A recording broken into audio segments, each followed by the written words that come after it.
Konsep dasar pendekatan perennialisme. Pengertian perennialisme, abadi atau kekal, dan baka berarti tiada akhir. Pengetahuan yang selalu ada dan selalu ada akan selalu ada yang bersifat universal pada nilai-nilai atau norma-norma yang bersifat abadi, menawarkan pandangan alternatif agar manusia kembali kepada akar-akar spiritualitas dirinya tanpa tenggelam dalam gemerlap kehidupan sehari-hari.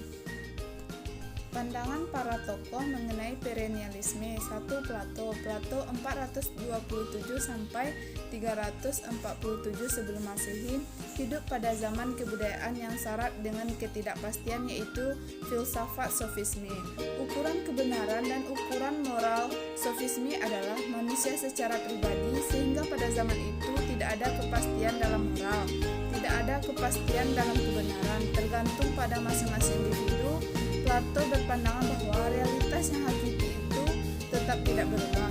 Realitas atau kenyataan itu tidak ada dari diri manusia dari asalnya, yang berasal dari realitas yang hakiki.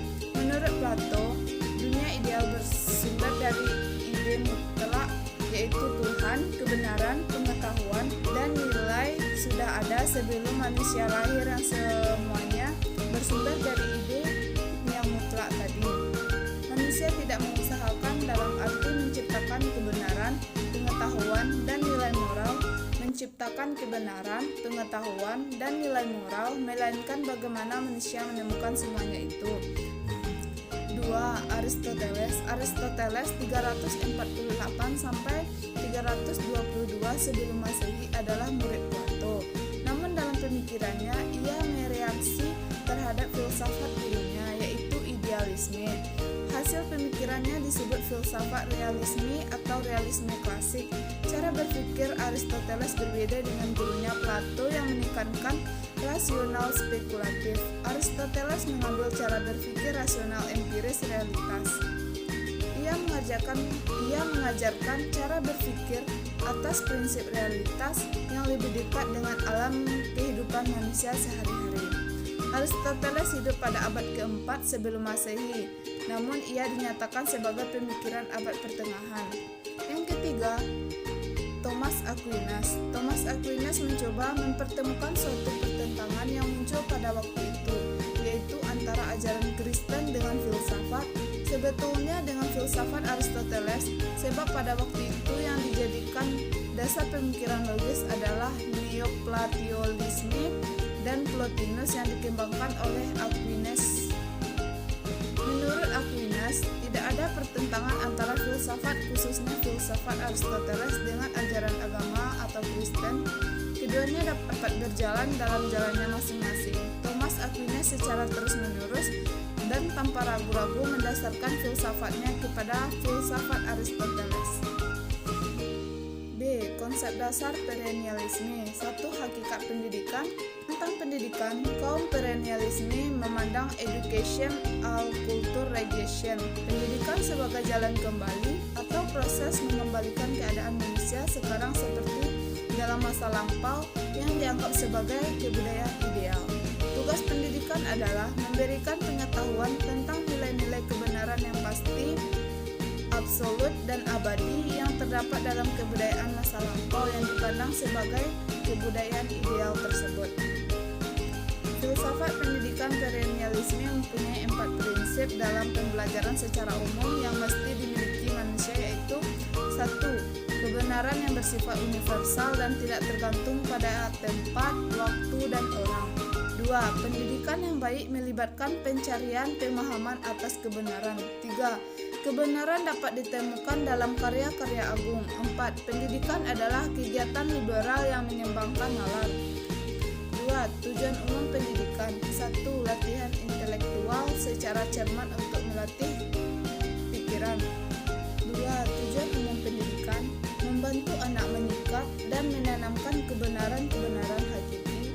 Oleh karena itu, kebenaran-kebenaran itu bersifat universal dan konstan, maka kebenaran-kebenaran itu hendaknya menjadi tujuan-tujuan pendidikan yang murni.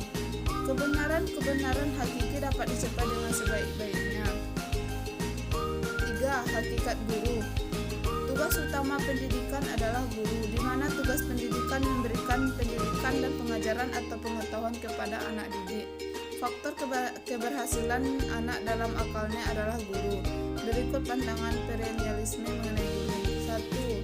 1. Guru mempunyai peran yang dominan dalam penyelenggaraan kegiatan belajar mengajar di dalam kelas. 2. Guru hendaknya adalah orang yang menguasai cabang ilmu yang bertugas membimbing diskusi yang akan memudahkan siswa dalam menyimpulkan kebenaran yang tepat tanpa celah dan dipandang sebagai orang yang memiliki otoritas dalam suatu bidang pengetahuan dan keahliannya tidak diragukan. 4. Hakikat murid. Murid dalam aliran perennialisme merupakan makhluk yang dibimbing oleh prinsip-prinsip pertama, kebenaran-kebenaran abadi, pikiran mengangkat dunia biologis, hakikat pendidikan, upaya proses transformasi pengetahuan, dan nilai-nilai pada subjek didik. 5. Proses belajar mengajar. Teori dasar dalam belajar menurut perennialisme terutama A. Mental disiplin sebagai teori dasar. Menurut perennialisme, latihan dan pembinaan berpikir salah satu kewajiban tertinggi dalam belajar, karena program pada umumnya dipusatkan kepada kemampuan berpikir. Yang B. Rasionalitas dan asas kemerdekaan.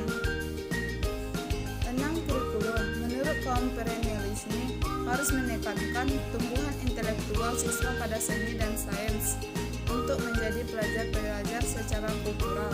Pada siswa harus berhadapan dengan bidang seni dan sains yang merupakan karya terbaik yang diciptakan oleh manusia. 7. Analisis kritis terhadap konsep dasar aliran perennialisme.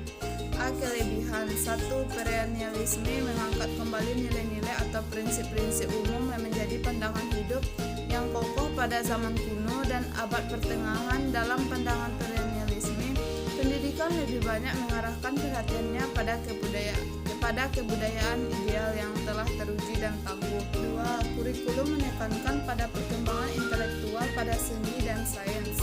Untuk menjadi terpelajar menjadi kultural, para siswa harus berhadapan pada bidang-bidang seni dan sains yang merupakan karya terbaik dan paling signifikan yang diciptakan oleh manusia.